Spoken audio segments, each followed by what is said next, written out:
કિસાન મિત્રો, આ જે જીવ છે ને બહુ કિંમતી છે.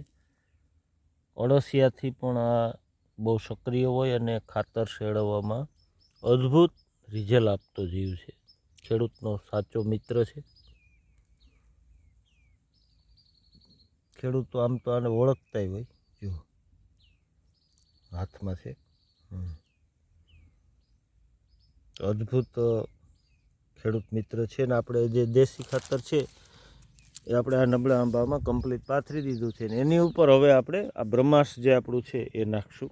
પહેલાં ઠંડુ ખાતર, પછી બ્રહ્માસ્ત્ર. ખેડૂત મિત્રો, બ્રહ્માસ્ત્ર આપણે જો આ રીતે ચારો તરફ નાખી દીધું છે. અને હવે આપણે તેની ઉપર આચ્છાદન કરશું. આચ્છાદનના અદ્ભુત રિઝલ્ટ. આચ્છાદનમાં જે આપણે લીધું છે જો આ રીતે આ ડાખરી છે, વેસ્ટ હોય એનું જ આચ્છાદન કરવાનું છે. આચ્છાદનના અદ્ભુત રિઝલ્ટ મળતા હોય.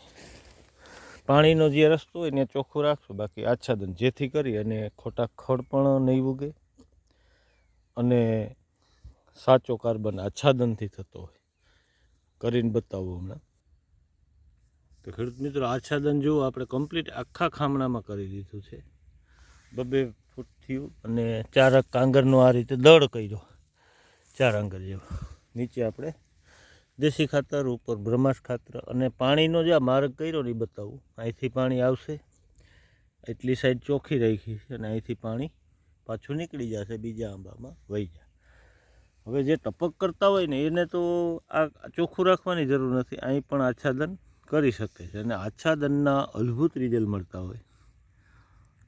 આચ્છાદન કરવું બહુ જરૂરી હોય.